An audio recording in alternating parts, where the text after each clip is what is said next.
I'm Jennifer Laherty, and I am the Digital Publishing Librarian for the libraries at Indiana University in Bloomington, Indiana.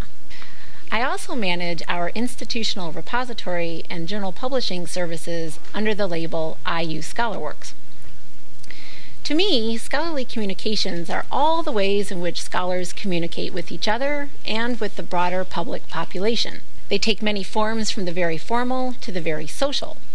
Books, articles, conference presentations, blog posts, email, even hallway conversations are all examples of the ways in which scholars communicate with each other. Throughout the life cycle of any research project, there are many iterative and people-centric processes generating these communications. The communication path may look something like this. A scholar has an idea, she thinks about it, she researches it, she writes, maybe performs observations and experiments. She thinks, researches, revises, writes some more. She receives feedback from her colleagues. And the more of the above continues to happen until, finally, content is published and made publicly available. Libraries and other institutions then collect this research and maybe some of the chatter that happens pre-publication. Then people use these collections and another research idea is launched, and so on it goes. At every step of the way, people are communicating with each other. While it may be possible to pinpoint the birth of an idea, the communication that follows appears never-ending, and this totally fascinates me. Scholarly research takes new twists and turns, it ebbs and flows over time. What is a hot topic now may have rested for years and even centuries before such a time when a scholar uncovers a tidbit of information by searching through the digital and physical collections of libraries, museums, archives, and other such great institutions. The tidbits, of course, are all the more findable these days due to the incredible use of digital technologies that we're using to manage our collections. Scholarly communications also includes a facet that allows the many people involved to teach others about the methods by which scholars communicate.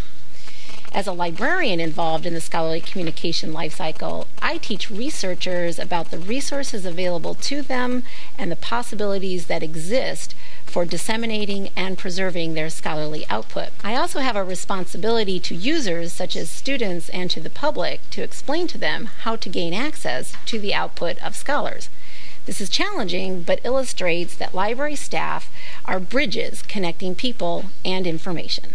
Libraries' involvement in scholarly communications manifests in a couple of other ways as well. Since libraries are collectors of scholarly outputs, this involves us in a vast global financial marketplace as we acquire information through monetary transactions. Today, libraries are also involved in the scholarly communication process by publishing the outputs of our researchers via programs such as IUScholarworks.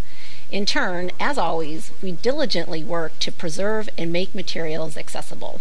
In combining these library roles, I do see a connection between digital collection management and the scholarly communication activities in which we partake. We build technologies and create policies to publish and store scholarly output, and by doing so, we are aiding in the building of libraries' digital collections. We work towards convincing people to add to these collections, and we advocate for their use. And while we're at it, we're trying to figure out what parts of the communication processes to collect rather than just the final finished published output. The collection management lifecycle, like the scholarly communication lifecycle, is never-ending and requires the constant attention by many, many people. It kind of sounds like I'm right back where I started from. Thank you for listening, and I welcome your feedback.